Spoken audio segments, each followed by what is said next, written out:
Bien, bonjour, nous sommes en direct de l'ASBL Loupiot. Nous sommes en présence donc des réalisateurs du court-métrage Manipulation. Donc ici, il y a Christophe qui est cinéaste et Laurence qui est comédienne de formation. Comment vous est venue l'idée de traiter d'un tel sujet? Est-ce que c'est les jeunes de Manipulation qui sont venus vous voir ou comment? Leur motivation, c'était de parler d'eux, de ce que eux vivaient, de la manière dont ils vivaient les choses, et d'avoir vraiment, au départ, c'était assez montrer que eux sont handicapés, montrer que les gens qui ne le sont pas, alors automatiquement, ils voulaient vraiment montrer une différence entre les gens qui ne le sont pas, qui ne sont pas sourds, et puis les gens qui le sont. Donc, on rentrait dans une caricature, et qui pour nous, par rapport à la SBL, on n'a pas envie que qu'on soit dans quelque chose où on est les méchants, eux sont les bons et eux sont les mauvais et nous on est les gentils. Donc c'était tout d'un coup décortiquer cette façon-là et dire qu'ils pouvaient dire la même chose mais différemment. Pourquoi vous parlez? Pourquoi on en a marre des signes? Pas, Non, c'est chiant la fin. mais comment on a appris à parler? Moi, la logopédie. C'est des amis. J'ai des Des amis. amis. Je suis ici en direct du CCP, le Centre Comprendre et Parler. Nous avons vu ce film donc et nous avons été touchés. Nous avons été touchés par rapport au fait que ça a créé en nous un certain questionnement par rapport à un sujet auquel on ne fait pas attention d'habitude. Et donc c'est dans cette démarche que donc nous avons été interviewer donc les réalisateurs du film à l'ASBL Loupiot et qu'aujourd'hui je suis ici donc en présence de deux acteurs du film Manipulation, donc Danitza et Gauthier. Et je suis aussi en présence, et heureusement qu'elle est là, en présence de notre chère Catherine qui est notre traductrice et qui nous permet d'instaurer le dialogue avec ces deux acteurs. Est-ce que vous aviez des appréhensions par rapport au fait de travailler avec des personnes entendantes? Comment s'est instauré le dialogue avec ces gens-là, au fait, de Loupiot?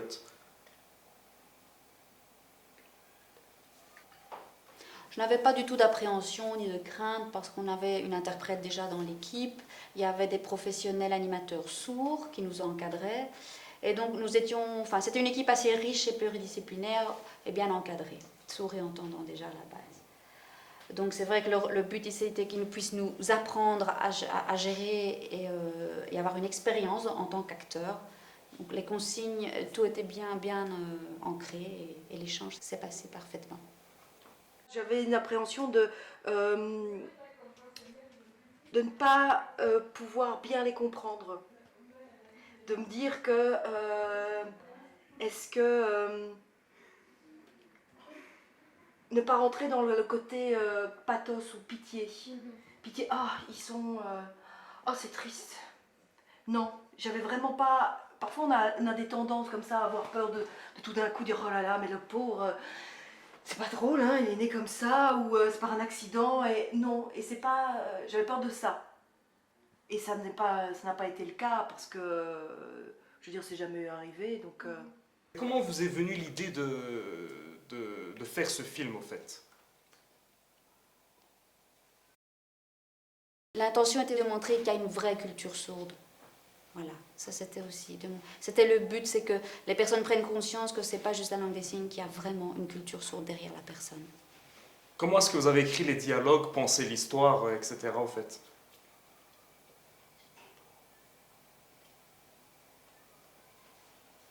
Au niveau d'écriture des dialogues, nous n'avons pas participé non plus, parce que c'est vrai que nous, notre moyen d'expression favori et qui est le plus fluide, c'est la langue des signes. Donc une autre personne prenait des notes et voilà, écrivait, remettait sur papier ce que chacun avait exprimé. Et vous pourriez m'expliquer c'est quoi, au fait, l'implant cochléaire? Ce que nos téléspectateurs aimeraient savoir, au fait.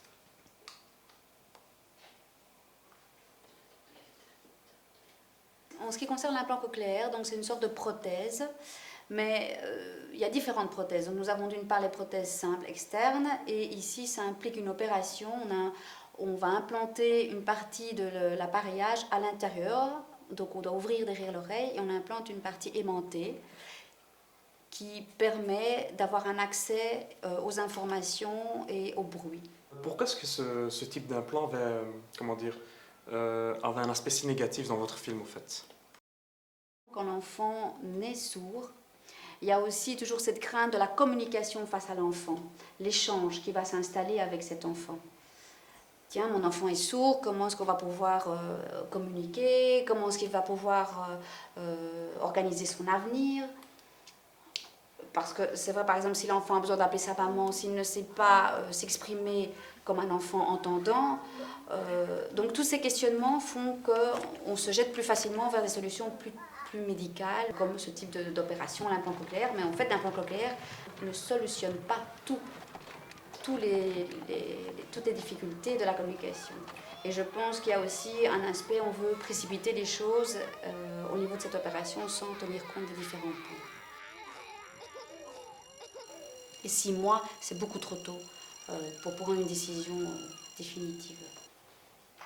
Il y a des personnes aussi implantées qui au départ ont des bons résultats, mais dans l'évolution de l'enfant, on remarque qu'il n'est plus du tout productif et c'est comme si l'enfant devient un peu un objet, le Kobe de l'expérimentation et c'est cet aspect-là qui est un petit peu déplaisant et c'est ça qu'on a voulu montrer dans le film Manipulation.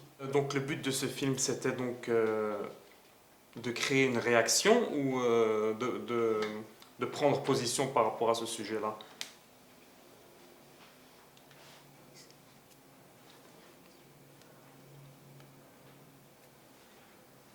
Nous, on a laissé un petit peu libre cours à chacun de gérer la suite.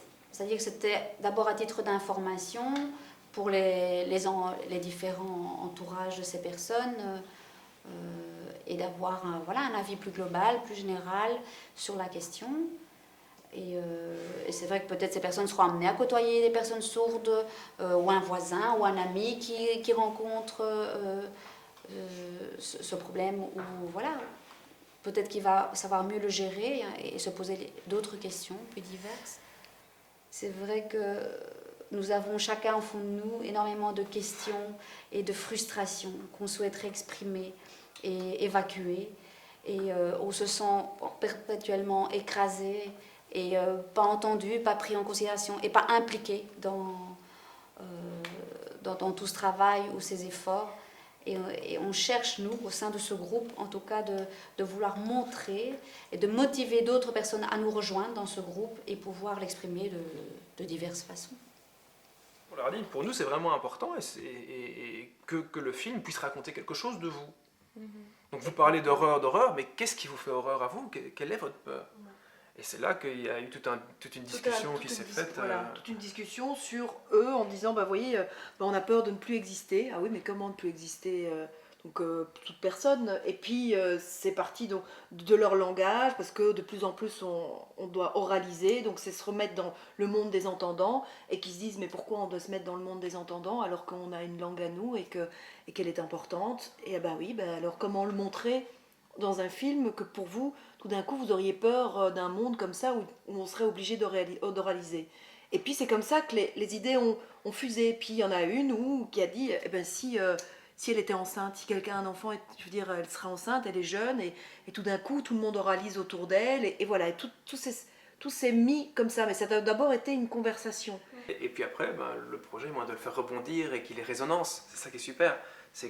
C'est faire un film en partant de soi, et des jeunes, de chacun des jeunes, et de ce qu'on peut faire ensemble, et que ce film amène une réflexion sur la société, sur leur société, et que cette réflexion intéresse d'autres personnes. C'est là qu'on se dit, la vidéo, c'est un super moyen, parce que ça permet d'amener réflexion, et que ça rebondit encore, quoi. Le support est là, et il y a peut-être encore d'autres projets qui vont se faire avec ce film. Voilà. On peut même susciter un débat. Oui, c'est ça. Pour ou contre le message. Oui, voilà, Pour contre le message du film. L'oralisation. Donc voilà, c'est aussi dire, tiens, voilà, il y a des jeunes qui pensent ça, et qu'est-ce que d'autres personnes pensent? Donc c'est aussi, ça amène aussi à un débat de dire, ah ben non, moi je trouve que ce serait bien que tout le monde oralise, ou ben non, moi je trouve que c'est bien que... Voilà, ça peut amener aussi une réflexion par rapport à des gens qui décident tout, quoi.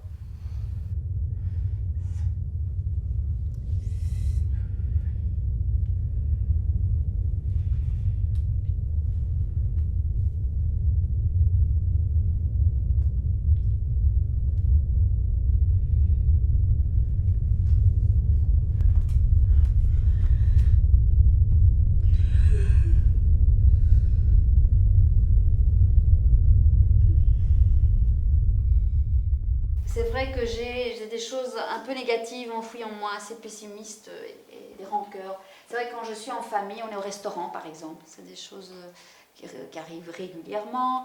Tout le monde se met à papoter, à raconter sa vie, à échanger ce qu'il a fait, ce qu'il n'a pas fait. Et c'est vrai qu'on me dit souvent, mais pourquoi tu dis rien, on t'entend pas, qu'est-ce qui se passe? C'est la question qui vient à chaque fois. Pourquoi tu ne dis rien? Elle dit, mais attendez, là vous êtes tous en train de vous exciter à parler les uns avec les autres. Comment voulez-vous que je m'impose ou que j'intervienne? Un exemple. Moi j'ai demandé à tout le monde d'essayer de garder quelques instants de silence et d'essayer de vous exprimer avec vos mains. Il avait suggéré ça. Et tout le monde m'a regardé en disant, a commencé à se gratter les cheveux, le visage, le corps, maladroitement, en disant, mais qu'est-ce que je vais dire, comment je vais le dire? Et voilà. Donc c'est vrai que c'est vrai que souvent ça vient aussi d'une fainéantise. Le monde en général est fort paresseux et aime bien que tout soit prémâché. Et j'ai dit, on ne demande pas d'être interprète et pro en langue des signes, c'est juste montrer un geste. Voilà. Quand Christophe m'avait proposé ça 1 an auparavant, je m'étais dit que bah tiens, je vais prendre le langage des signes, je vais apprendre pendant 1 an le langage des signes pour juste savoir, pour pas arriver et simplement dire bonjour et dire que j'ai faim ou juste des rudimentaires. Mais je me rendais compte qu'avec ces rudimentaires, mais j'étais nulle part. Et que le fait que les traductrices soient là, bah c'est un apport énorme, mais ça demande une connaissance mais énorme. C'est comme si on arrive dans un autre pays et qu'on ne connaît pas la langue. C'est vraiment ça. Ils ont leur culture propre. Et donc, à force, puisqu'il y a des gens qui poussent des fois vers l'oralisation, donc ça c'est le système d'implant cochléaire et pousser les sourds à essayer de parler comme nous, donc salut, ça va. Bon, d'un côté il y a du positif puisque ça leur permet de discuter avec des gens qui ne connaissent pas la langue des signes, mais d'un autre côté, si on pousse que vers ça, c'est négatif puisque les jeunes qui vont naître avec malentendants ou sourds, si on ne leur apprend pas la langue des signes, cette langue des signes va se perdre. Et c'était ça une de leurs peurs, c'est que la langue des signes se perde puisqu'elle ne serait plus utilisée. Est-ce que ça visait juste les malentendants ou alors c'était pour tout public? Et si c'est pour tout public, est-ce que c'est le fait que vous n'avez pas géré l'aspect sonore du film qui a fait en sorte que vous n'avez pas mis de son? Ou alors c'était intentionnel dans le sens où vous voulez vraiment que même les entendants rentrent dans votre univers, au fait? C'est vrai qu'au cinéma, parfois il n'y a pas de sous-titres et les sourds n'ont pas accès au film, n'ont pas accès aux sensations ou à ce qui s'y passe. Et une des idées qu'on avait émises, c'était éventuellement, voilà, c'est un peu la situation inverse. Ici, on enlève le son pour que les personnes entendantes puissent comprendre ce que ça représente pour nous quand on n'a pas de sous-titres face à un film. Donc votre film va être diffusé sur Télé Bruxelles dans l'émission Coup de pouce. Quelle est votre réaction par rapport à ce fait? Est-ce que vous êtes content qu'on le diffuse? C'est quoi votre réaction par rapport à ça, en fait?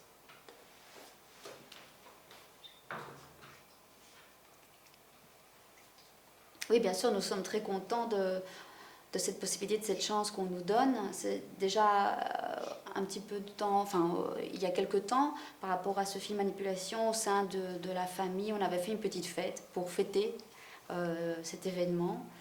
Et nous avions souhaité le mettre au niveau du public, à plus grande échelle. Et c'est vrai qu'au niveau de la direction du centre, il y a eu un désaccord, qu'on puisse le publier ou le diffuser, voilà, de façon plus large.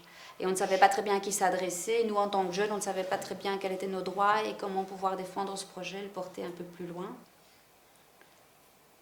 Par exemple, c'est vrai que nous avions envie de le diffuser au niveau d'Internet. On se bat pour ça.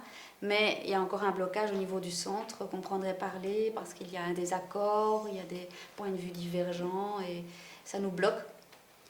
Voilà, ça c'est quelque chose de regrettable.